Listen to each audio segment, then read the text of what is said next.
The Method Writer by Chris Harvey.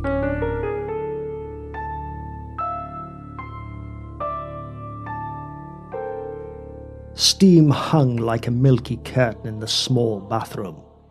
Martin Lee stepped out of the shower, pulled the curtain closed behind him, and smiled, a broad, contented smile that really summed up how he felt. It had worked. The shower had done the trick and had given him the idea for his next story at last. He snatched up the large bath towel hanging on the rail and vigorously scrubbed his body, then rubbed his hair dry and reached out a hand to wipe the steamed-up mirror. A reddened face smiled back at him, and he shot a glance at his wet, spiky hair. He looked into his reflection's eyes and widened them, then examined his teeth and decided that he'd better give them a clean. Well, there's no immediate rush. He wanted to get started on his story as soon as possible, but he had time to brush his teeth. In fact, he thought as he squeezed the toothpaste onto his brush, there was plenty of time. He certainly wasn't going to forget this idea. It would be his best story to date, and he was impressed with himself. He finished brushing his teeth and spat the toothpaste froth into the sink. Then he rinsed out, dabbed his lips dry with the edge of the towel and raised the corner of his mouth into a grin, still unable to believe that he had got his story at last, and that he had got it in the shower, of all places. He pulled on his bathrobe, and the heat it had absorbed from the radiator warmed his goose-pimpling flesh. He let out a breath, stepped back and gazed appraisingly at his reflection in the semi-steamed-up mirror. Well, he looked all right, felt fit and healthy, and he wasn't that bad looking either. But looks didn't really matter to him, at least not his own looks anyway. It was the grey matter inside his head that was important. Not that he didn't bother with his appearance. Look good, feel good, was his philosophy, and it was always well turned out. Just like he had been on that first night that he had met Kathy. And it certainly hadn't been his writing abilities that she had had her eyes on when she first saw him. He'd been seeing Kathy now for about 5 months, and they'd been living together here in his flat for not much less.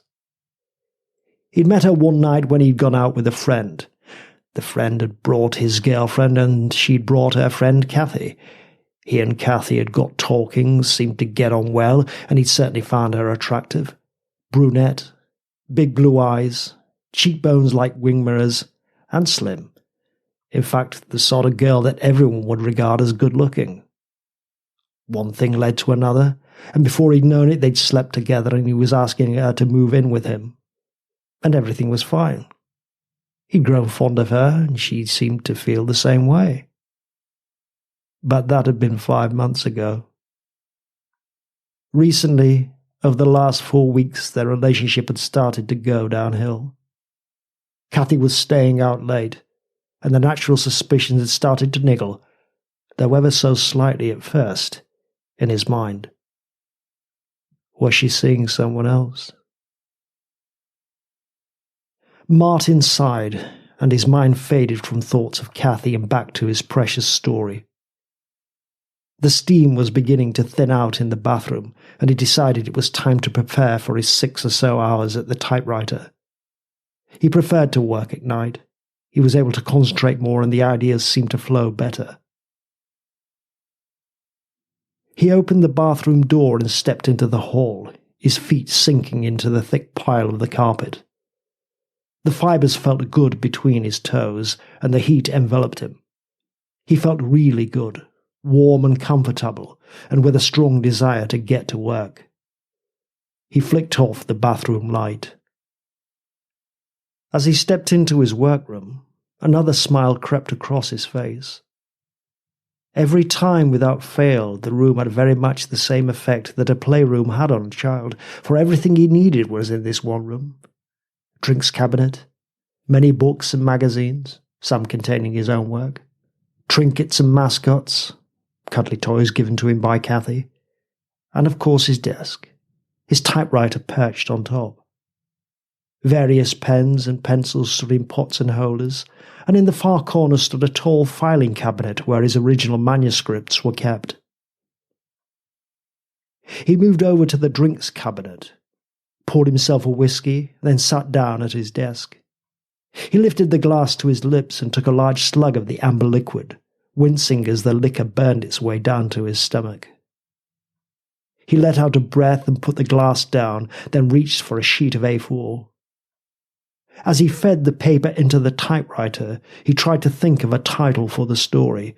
It didn't matter what it was at this stage, just so long as he had a heading at the top of the page. He thought of one quickly and grinned as he began to type it. It was bad, corny, and a dead giveaway to the story, really, but it would do for now. For now.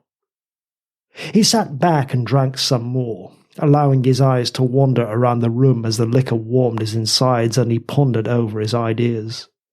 He thought of all those times he had sat here in similar fashion trying to think of that elusive next story. Then the smile faded from his lips. He had been so overjoyed with getting the idea that he had forgotten just how long it had taken him to get it, and all the trouble it had caused between him and Cathy. She had nagged him to have a break for a couple of weeks, to leave the typewriter and the paper and the horror and the death so they could spend some time together. He told her that he couldn't possibly yet, that there was no way he could even consider taking a break until he had written at least another couple of shorts. She told him that he was becoming obsessed, that he was putting her second. Surely he could afford to take a couple of weeks off. Eventually he had promised he would take a 3-week break when he'd finished just one more story. But she still wasn't happy. She nagged more and more and eventually gave him an ultimatum. Either he had a story finished in 3 weeks or she was moving out. And that was when it had started to get really bad. She had gone out that night and had only come in close to 3 in the morning, well and truly drunk. He was still up, sitting in his workroom as now, desperately trying to find that precious idea, but there was nothing. His imagination remained dry and barren, and now frustration and anxiety were combining also to aid the mental torture. Cathy staggered into his workroom, reminding him of her ultimatum, asked him sarcastically if he'd finished it yet. He wasn't in the mood, told her to go to bed, but after yet more nagging and throwing up on the carpet, and that really was too much. She was incapable, and he'd had to carry her upstairs and put her moaning and semi-conscious into bed. That had been day 1, just over 3 weeks ago. And since, things had just grown worse and worse. Cathy kept telling him how obsessed he was becoming and that he didn't give a damn about her, and she was staying out more and more often later and later. But worse than that, she began to insinuate that there might be someone else.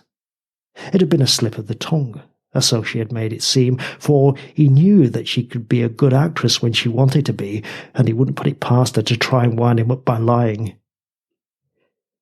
He tried not to let it get to him, but he was no closer to getting started on the story, and he was getting wound up and frustrated more and more. Martin managed to smile again and drained the remainder of his whiskey. He could afford to smile now. The last 3 weeks had been pure hell. Never before in his writing career had he had such a severe dose of writer's block. But now, it was all over. As he placed his empty glass down on the desk, his hand rubbed against one of Cathy's cuddly toys. It was a little penguin which she had bought him a couple of weeks after they'd started seeing each other. He remembered the day only too well, but right now he tried to push the memory out of his mind. He gently stroked the penguin with the tip of his finger, a wry grin breaking at the corners of his mouth.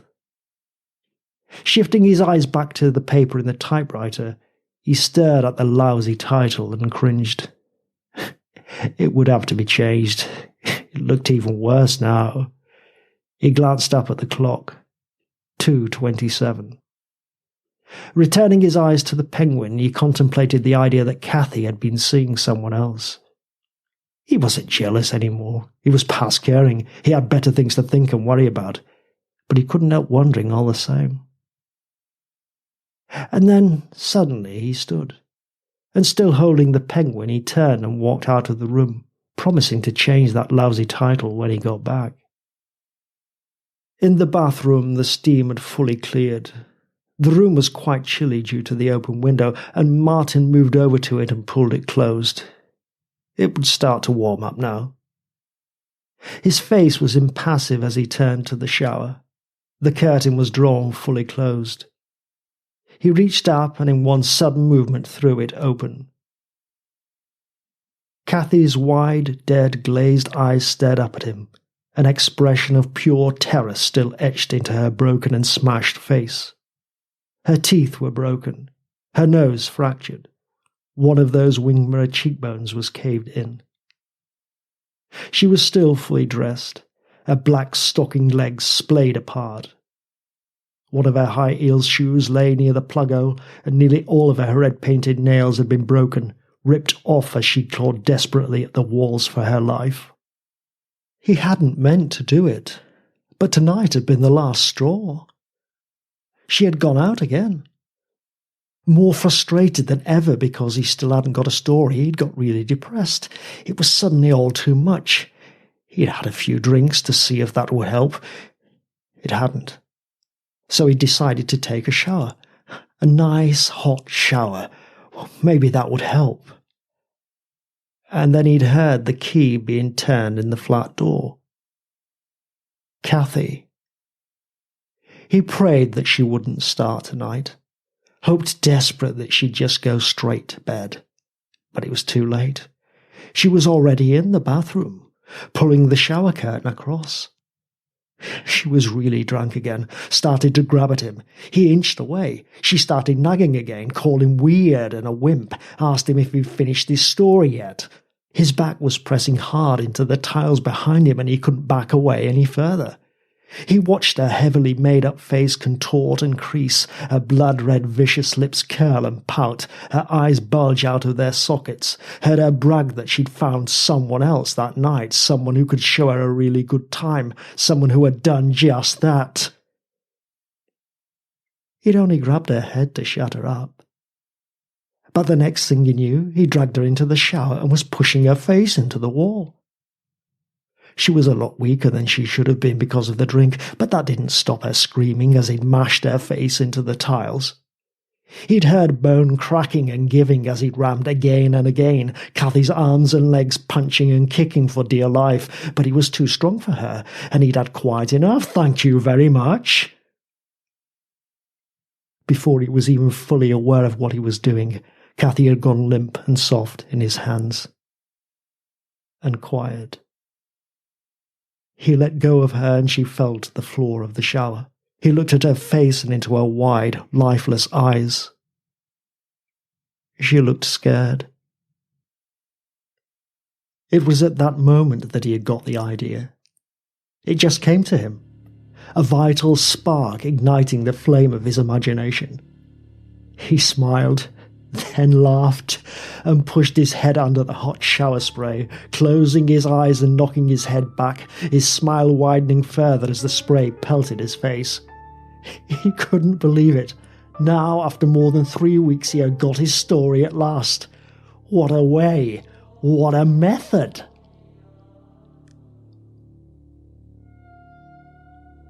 Martin snapped out of his reverie and remembered that he was still holding the cuddly penguin.